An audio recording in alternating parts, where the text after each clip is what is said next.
Hey guys, welcome to the Massive Iron Channel. I'm Steve Shaw. In this video, we're going to talk about, hey, I'm strong, but I'm not big. What's going on? Before I get into that topic, if you have any questions or comments, drop them down below. The best topic ideas I turn into videos just like this. All right, so I actually pointed in the right direction.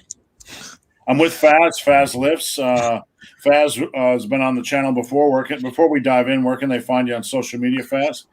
Right, you can find me on everything, Faz Lifts. So I'm on Instagram, YouTube. I do have a podcast on SoundCloud, iTunes as well, and my website, fazlifts.co.uk.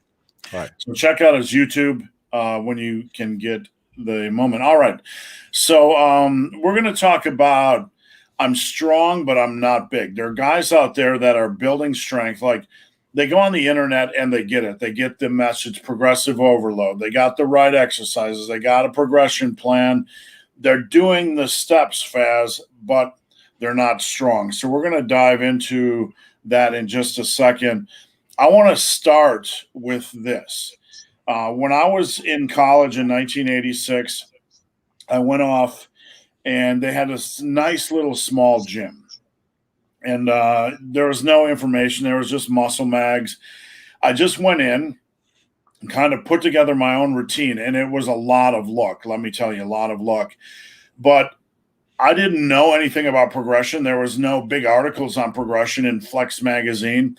I just tried to improve by +1 over what I did last time. And in 18 months, Faz, I went my bench got up to 275 by 5. My squat was 315 by 5, and all my other lifts fell into place there. So I went up a lot in strength, which sets us up for the first point I want to talk about, and that is you're not as strong as you think. Yes, you've been building strength, but you've not built enough strength to really have it transfer into a noticeable degree or a moderate degree of muscle mass. Can you touch on that, Faz? Yeah, I think people should be commended for a reasonable level of strength increase. I did a video recently called Intermediate Strength Plateaus, and usually you see people run about a 2-plate-a-side bench, 3-plate squat, 4-plate deadlift. Roughly those numbers are equivalents, and that's reasonably strong because it's certainly a lot stronger than the average guy on the street. So they would think, you know, I'm stronger now. But actually, what we detailed in our last video together, where we looked at strength standards, those are really the entry-level points for being seen as the big guy in the gym and actually having the level of muscle to support that. So you're looking more like a 3-plate bench, 4-plate squat, 5-plate deadlift. And judging from the reaction that we got on the video that we did, a lot of people were actually quite surprised by those strength standards and thought they were really far out of reach. But that's really the beginnings of where you're going to look big. So just first of all, that strength standards, we've got to clarify and make sure we're all on the same page about the type of strength that we're talking about. So, you know, I've had the luxury, Faz, of working in the industry, and on any given day, you know, I'd have a top level men's figure, men's physique. That wasn't on purpose, folks. It wasn't a joke. Men's physique competitor or bodybuilder or Mr. North Carolina or whatever. YouTube celebrity walk in, and all the guys, you know, you start to notice a trend, Faz. All the guys that are big are about as strong as I am. Like there was a lot of similarity. In my world, when I'm doing 130, 40, 50-pound dumbbell benches, these guys would walk in there like, oh, I'm not that strong, but they'd be matching me on strength. So the point here that needs to be understood is that the guys that are big in real life are pretty equivalent as far as strength standards. Mm-hmm. Yeah, absolutely. Yeah. I mean, we start to see the shift, if you remember this, Steve, around about 2005, 2010, when a lot of strength guys were starting to get really lean. Do you remember the Dan Green kind of era? Right. And we were like, oh, wow, you know what? There are some lean guys out there who are lifting some big weight, and that's the kind of weight you need to lift to look really big. So yeah, like absolutely, got to get strong. So just one final note on that point. You know, we're not trying to, you know, be a buzzkill for you guys. just know that if you went into the gym and you got your dumbbell benches up to 50s, 55, 60s, that's good progress. But the real meat and potatoes, the real mass, is probably going to come from moving them from the 60s to the 120s, 100s, 120s. So you basically just primed the engine. Now it's time to go. Yeah, right. So, Faz, we got a couple other points here, and we're going to change directions. And you had listed poor insertions. This is kind of polar opposite of what we were just talking about. Can you touch on that a little bit? Yeah, so I think guys can get a reasonable level of strength, but depending on their insertions and their genetic predisposition to the sport, like how they're built, how they're put together, they may or may not look big. Like my biceps are never going to actually look great because their insertions are awful. Triceps, on the other hand, massive, right? And that's largely in part due to the insertions, where they insert, how big and full they look, regardless of what my body weight is. Bodybuilding really is in part a massive illusion. Like when I stepped on stage 3 years ago, I'm not the biggest guy. I stepped on stage at about 180 pounds at about 5'11", but I had a 28-inch waist, and alongside that, relatively large shoulders. So, like, it's an illusion. You need to, if you don't have the best insertions, you've just got to carry on piling on the size, which is going to be difficult to do as a natural. So, bear in mind that even when you do get to your biggest, your insertions will play a big role in determining whether you actually visually look large. So, just to touch on that, Faz, I have amazing tricep genetics, and I've worked them hard over the years. That's, I enjoy working my triceps, but they give the illusion that I have 20-inch arms, and it's not the case. They're literally like if I'm lean, they're barely 17 inches. But my biceps, with my insertions, when I do the front bicep pose, there's nothing there. It looks like a deflated potato. If I have my arms resting at my side, I have a longer bicep, and it looks super impressive. So sometimes it can actually be the angle, but anytime I flex, my bicep is just nasty. It's Janet Jackson nasty. If you know we're poor bicep brothers, right? Right. So I mean, just one last example on that. I mean, I can just point to the size of my wrists. Very, very small wrists, and my forearms aren't massive, but they look very big relative to the wrist. So again, it's that illusion. It's all about the insertions. Yeah, and that's a good point, because I remember getting to college and measuring my wrist, and it was 6.3 inches. And I have smaller joints like that, and people find that hard to believe, but that's all part of my illusion. So that's a good point. So we touched on not that strong. We talked on insertions, cheating form, or like you go into the gym and just look at set quality, like overall set quality. One of my big pet peeves, and we're gonna talk about cheating form, but one of my pet peeves is people that don't control the weight. I've always controlled the weight. You do a lat pull down, and sometimes they're just like, like a lesson in speed. There's no control, the eccentric. And I'm not saying, Faz, you need to necessarily slow the eccentric, but have a reasonable degree of control over the weight. So let's touch on that, and let's touch on the point cheating form. Yeah, I think the control point is a great one, but I'll go one step beyond that as well. I had a conversation with a young guy today, and he was talking about size and getting stronger. And I said to him, what are your numbers? And he said, well, I've done a 140 kilo squat for a double. And he did that with a spotter. So he's regularly handling about 80 kilos for 10. So that's like 180 pounds for 10. And he went up to 300 with a spotter. So he thinks he's quite strong because he did a 3-plate-a-side squat in his head. But the reality is the spotter was underneath him, lifting half the weight, and he only did a double with a belt and all that kind of stuff, knee sleeves and everything. So it's not actually that strong. It's not a true 300-pound squat. It's not even, and a 300-pound squat is not even in the realms of what we were talking about. So one, you've got to be strong. Reach those strength standards that we discussed in our last video. But two, you've got to hit those for actually decent form and in control, like Steve said. So Yeah, that's a big thing. I would add to that, Faz, that you should be able to hit these numbers for volume. Like, the Yes. when we're talking about strength, you have to, like, we might be saying you need to get to a 3-plate bench, but what it really means is you need to get to 275 by 8 on bench. Uh, Muscle size is best built with overall volume, and there's such a fascination with low rep sets on the big lifts, and it's really a shame. They can have their place, but Faz, can you touch on that real quick? What is the importance of overall training volume?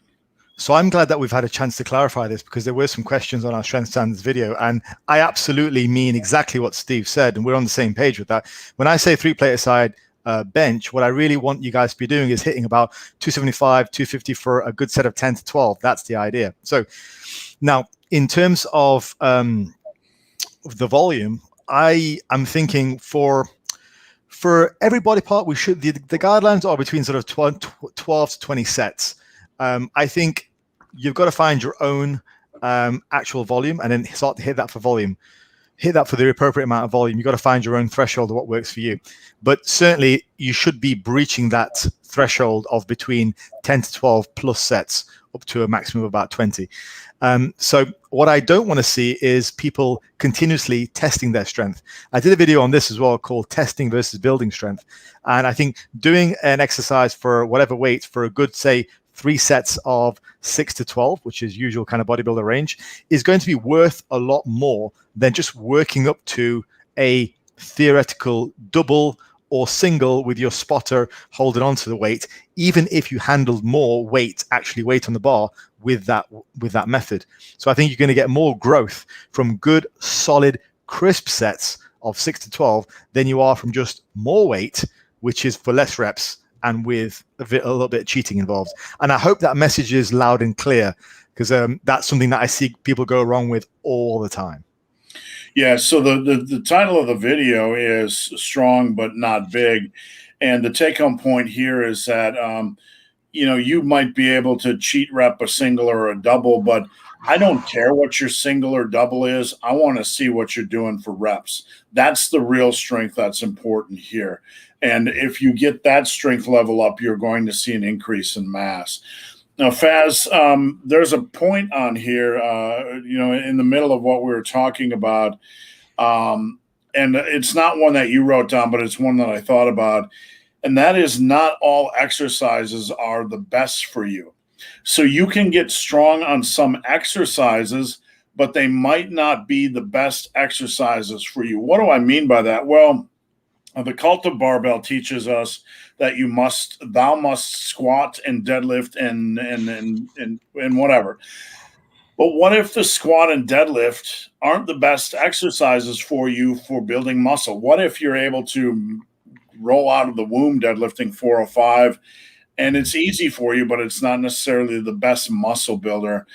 There's something to that, and there's something to trying to find the exercises that are good muscle builders. Can you touch on that, squat or Faz? Can you touch on, because that's kind of a maze. Somebody's going to say, well, how do I know what exercises are good for me?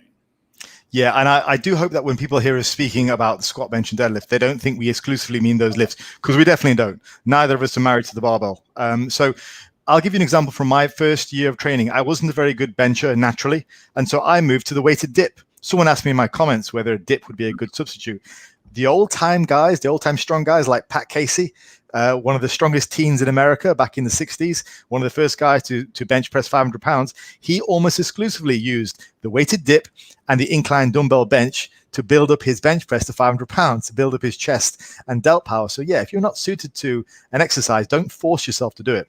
So my main movements in my first year of training were the seated press, the weighted chin, the weighted dip, and the partial deadlift and the squat. And those were great for me. And when I had built enough muscle mass, I was able to do the rest of the lifts pretty well as well. But for a lot of you guys, you may not be suited to these lifts. Don't struggle with them if you're not built to do them. Pick something which you're able to do comfortably and you can progress on. That's the whole idea. As long as it's a nice compound exercise which is suited to your body type and you can load weight safely, it's great. Go nuts. One of the issues that you run into is if you get married to only a limited number of movement patterns, is that you can't really learn. So the take home point with this is not all exercises are the best for muscle growth. What does that mean for me? It means try multiple big hitters, try incline dumbbell bench, try dips, try barbell bench press.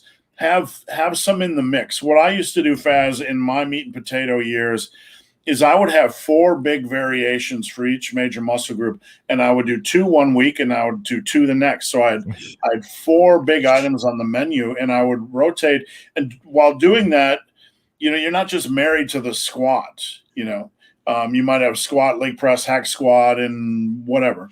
And that will not only help you with hypertrophy, but it'll also help you learn which kind of exercises feel better for you. Any thoughts on that?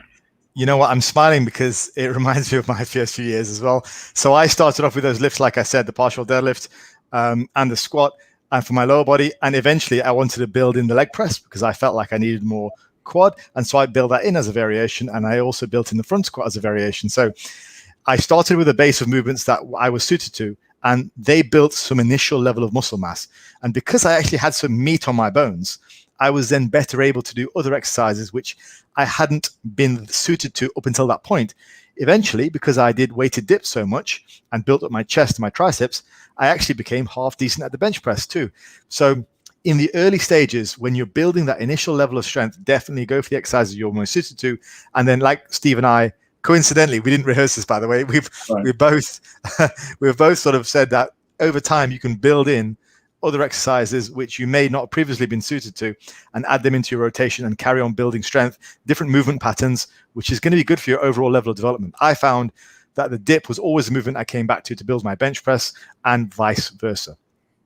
So Faz, one final point on a very common starting point, and then we can jump ship on this video, is people will start with the programs are kind of spoon-fed, the minimal type of programs, barbell-centric, and there's a lot of good pieces to that puzzle. But if you start with the squat and the deadlift, and these are exercises that require some time to master.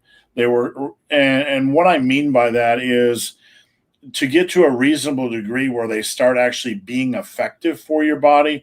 As a coach, I can tell you 80% of people that come to me that have been squatting for years really haven't been getting a lot out of it because their form is so bad. So if you're just married to that limited number of exercises and you're doing the strong lifts, and I tell you, don't do the strong lifts, try something different.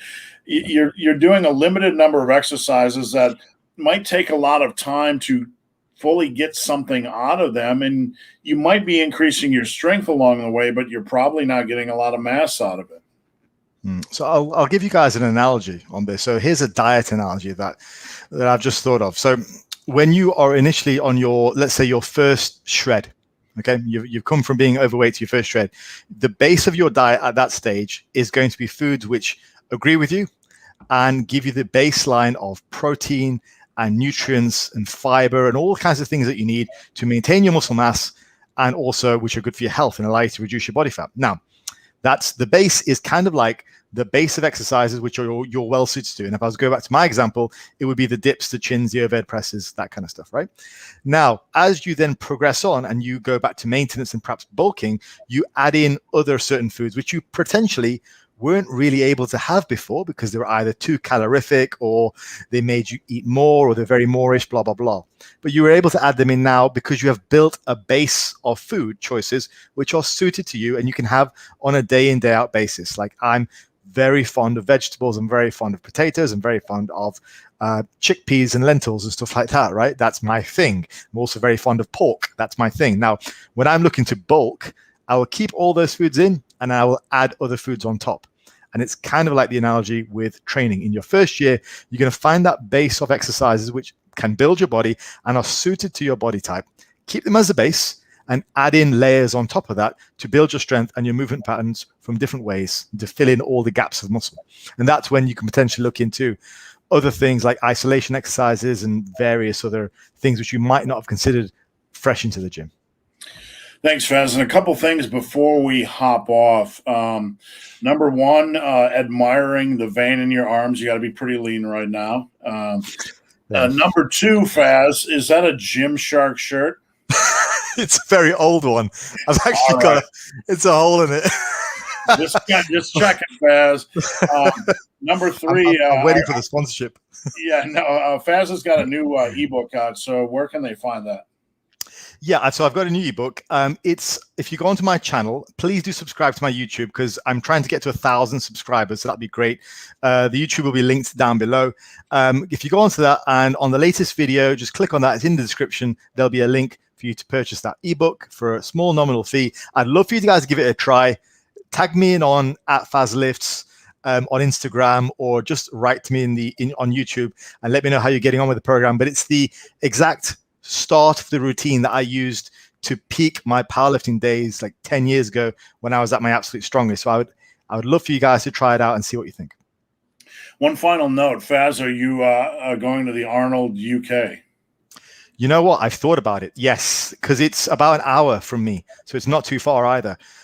So I've got a couple of friends who might want to go, and assuming we stay open, then I think I might check it out. You know, I've never actually been, so I'd love to. Well, if you do go, just let the folks know on the channel so they can stalk you at the Arnold UK. All right, guys. Thanks, Faz. So, guys, hope this video has been of some help. If you guys have any questions or comments, drop them down below. If you made it this far in this video and have yet to subscribe to my channel, please do. I'd appreciate the support. So, guys, as always, thanks for watching. Have a great day. Thanks, Faz. Take care, guys.